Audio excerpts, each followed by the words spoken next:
Welcome to my team of the week for Game Week 31. Like I've been saying, I'm trying to get these podcasts in a bit more video integrated, just more entertaining for you. So things such as, the highlight round, team of the week, fun segments that we do, like maybe when I do blind ranking as well, I will try and record myself doing it, post it on the YouTube, as well as it being in the full podcast itself. So yeah, should be a good one. Enjoy Backline Banter. As we go to, I will have, a bit of visuals on the screen, probably around there, of my team of the week and maybe the players, their stats of the games they played, just, kind of justifying why I've put them in my team of the week for this game week. And to start off, I will tell you the formation. So it's a bit of a different one, I'll be honest, because it's very much attack, few defenders, and yeah, a bit hard to explain, but that is why if you pop over the YouTube channel, you will see the visuals on screen and a little bit more easier to understand. So I'm going for a 3-1-2-3-1, you could say. So you should be able to see now, but it's 3 centre backs and obviously the goalkeeper behind him with 2 defensive midfielders, 1 attacking midfielder, and then 2 people on the wings, you could say, but they're also in the midfield. They track back as well, and then 1 up front.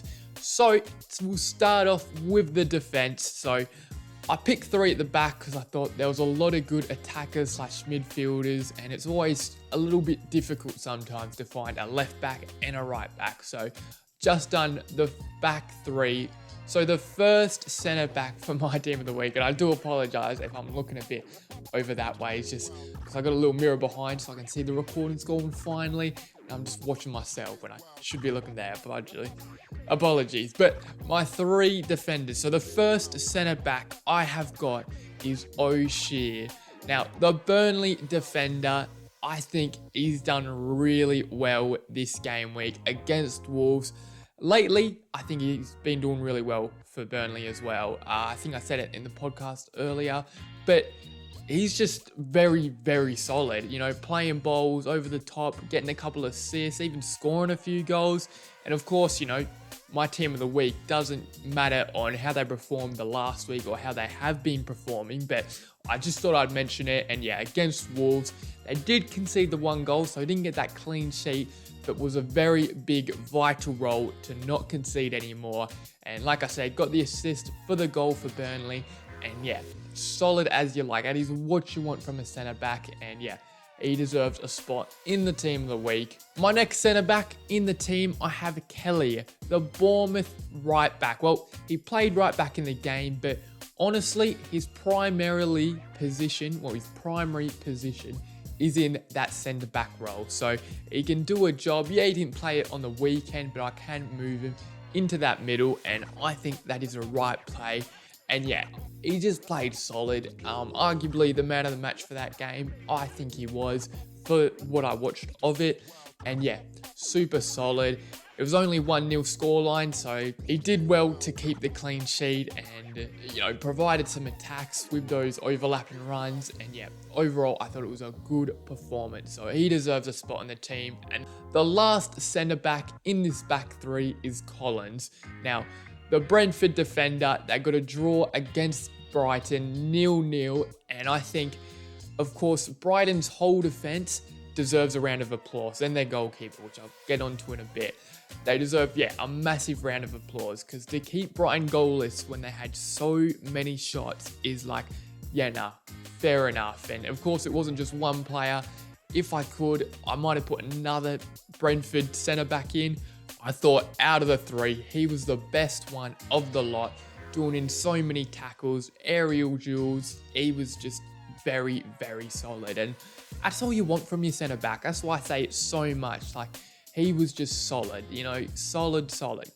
That's all you want from your centre-backs. You don't need nothing special, nothing flary. As long as they do the job, stop the goals from going in, you can't ask for much more. And he did exactly that in that game. And yeah, 0-0, a clean sheet against Brighton, facing so many shots. Definitely did a good job to stop Brighton from scoring. So that is my 3 centre backs in this team. Now, I can't lie, I don't really know why I didn't start with a goalkeeper, but we'll get onto that now. So my goalkeeper for this team in a week I have picked is Mark Flecken. Now, like I said just before, Brentford so solid in that game. Of course, you know, they did concede a lot of shots, but what do you expect when their midfield was overloading, when Brighton's midfield was overloading Brentford? And yeah, you can't keep them, you know, shotless, goalless forever. And they didn't keep them shotless, of course, but they kept them goalless. And that's a big thanks, like I said, to the whole centre, to the whole defenders, but especially Mark Flecken.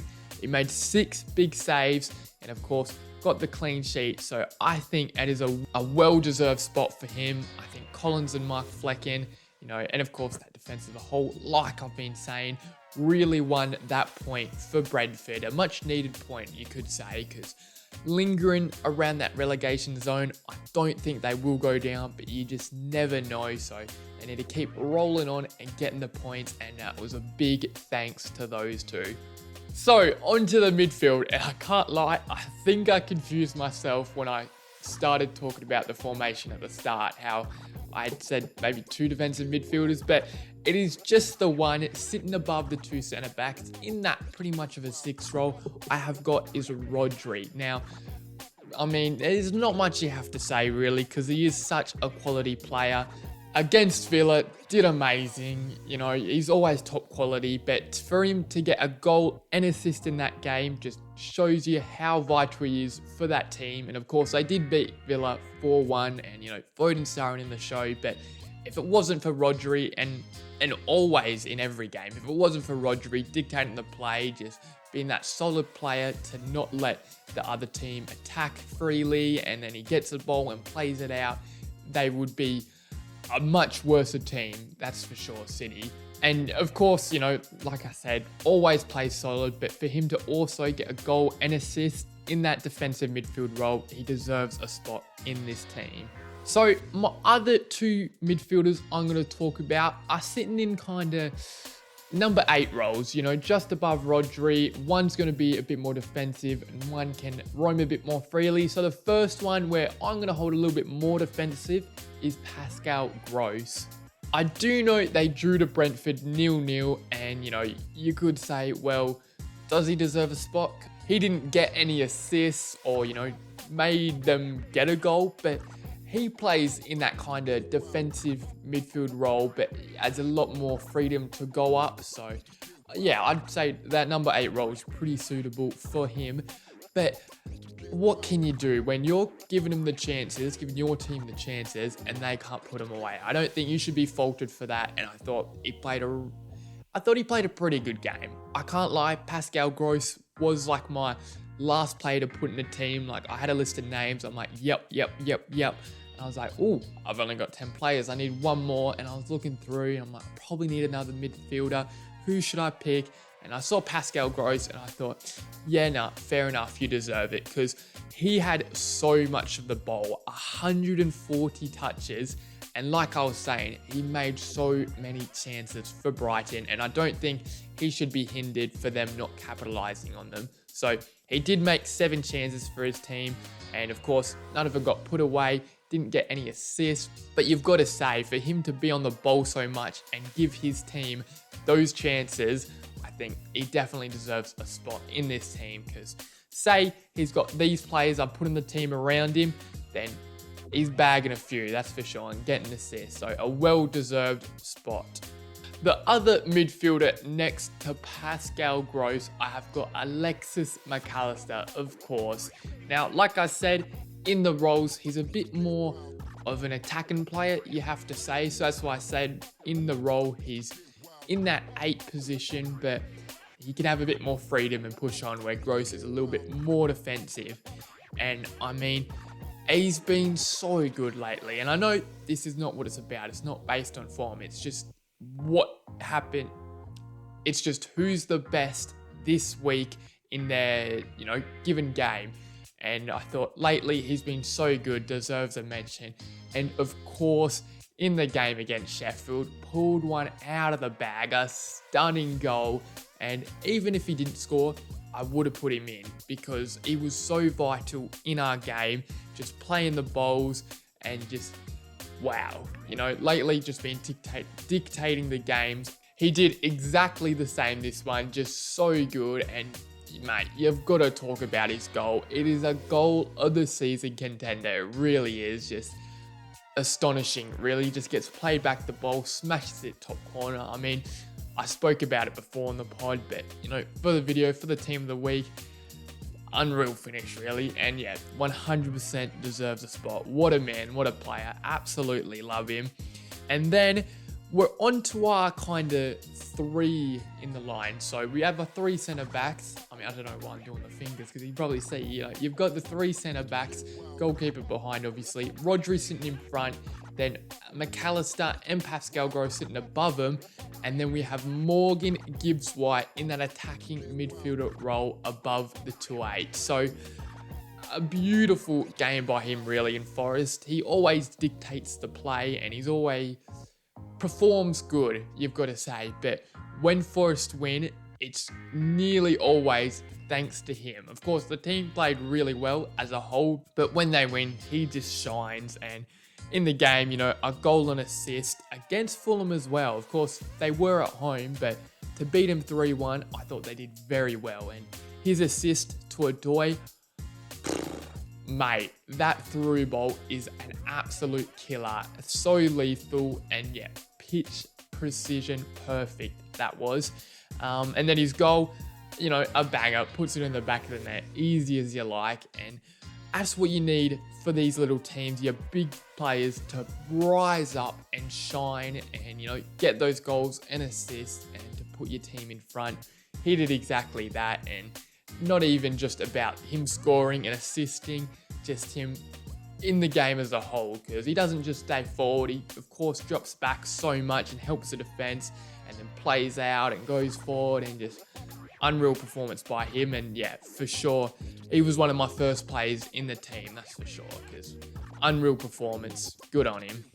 Then the two players out wide. So we'll start on the left-hand side first. I have Alejandro Garnacho. So, of course, scored 2 goals against Chelsea, and he thought he did score the winner, but just not the case. And I mean, we'll talk about the next player a bit later on, but he shined. So yeah, Garnacho, I thought definitely deserved it. Took his chances very well, played solid. And again, because he's that player out on the wing, he also comes back and helps the defense a bit as well. So I thought a really good game by him when he had his chances, took it, but just so unlucky. And I mean, he got given the man of the match award, but then of course taken off him. But yeah, I thought really good player, definitely deserved a shout for the team and made it, so good on him. And now the man on the right played in the same game as Garnacho. I mean, you would have guessed it by now, Cole Palmer. What a player he is, and what a game he had. Stepped up, he scored a hat-trick, and genuinely, I think if you score a hat-trick in the Premier League, and I do team of the week for that game week, you're automatically in. It doesn't matter what, because yeah, he was unreal. Took his chances, a penalty slotted, had another one slotted, and then had a shot, deflection, of course, but still scored. And that's all that matters. Went past the goal line, back of the net. You love to see it. At least I love to see it, because obviously Liverpool fan, I don't like Man United, and I really like Cole Palmer. I'm not gonna lie. So good on him. I gotta say, I'm happy for him, and yeah, just the nerves on him is crazy because he just doesn't feel it, steps up penalties and takes them.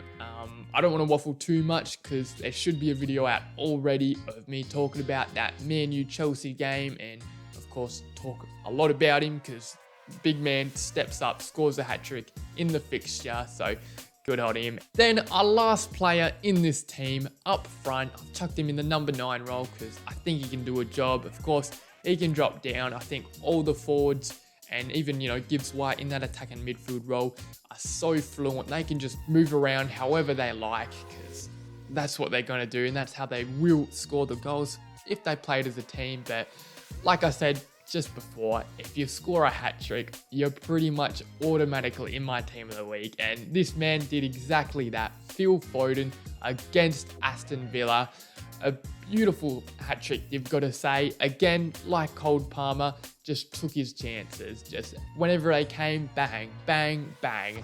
And yeah, unreal. I mean, I've talked about his goals in the podcast already. And if you haven't listened to it, check out the whole podcast, not just this clip here. But yeah, unreal, massive for Manchester City.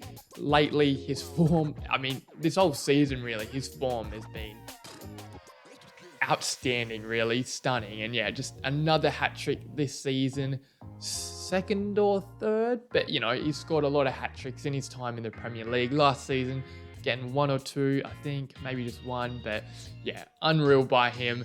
And really, to shine in this Manchester City team, fair dues, mate. Like, I've got to take my hat off to you, because that is so hard to do, because there is no individuals in that team. It is all a combined squad effort. And yeah, for him to just put the ball in the back of the net 3 times and not be that out-and-out striker is unreal. Because, of course, Erling Haaland can do it, and he's done it a fair few times already for City. But, a lot of them are just tap-ins or, just a nice dribble run that he got a through ball from De Bruyne.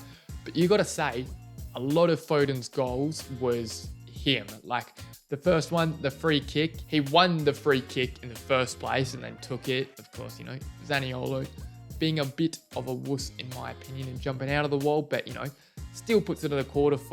Still puts it in the corner. Foden. His second one, you could argue, a little bit of a tap in. He didn't have to do much except, the exceptional finish that he did. And then his other one, he loses the ball and then wins it back, takes a touch, top corner. So doing insanely well. It will be interesting to see how well he does in the Euros for England, because I'm really looking forward to that. And yeah, shining in that City team, unreal. I think he's definitely got a spot in my team this season. I can't wait as well to do that episode about it when the Premier League season finishes. But yeah, unreal, deserve that spot up front. So that is my team of the week for game week 31. I'll run through it quickly again. So in goals, I've got Mark Flecken, the 3 centre backs, Collins, Kelly, and O'Shea. The midfielders, as the DM, I've got Rodri, the 2/8s, McAllister, and Pascal Gross. And then Morgan Gibbs-White in the attacking midfield role. For the players, out wide, Garnacho on the left, Palmer on the right, and then Phil Foden up front. So I think that's a pretty good team. I think all players that played well are in fact in the team. And I couldn't honestly think, because usually when I do this, I'll have also a list of honorable mentions or say, and I'll, quickly just run through them I didn't put, let's say, for example, Marcus Rashford, because I just didn't think he was good enough and I thought Cole Palmer was better, whatever. Just an example, because Rashford, played half hour in that Chelsea game, didn't even start. So, yeah, that's it. And, I hope you enjoyed. If you did, in fact, enjoy, then I'd love if you gave me a subscribe, a like, whatever you can do. And don't forget, if you're just watching this on YouTube, to check out the full podcast. The podcast Backline Banter should be on every podcast app you listen to. Podcast listening app. Yeah, no, I've said that right. So, yeah. Anyway, I hope you've enjoyed. And if you're listening on the audio, the full podcast, stay tuned. And yeah, see you later.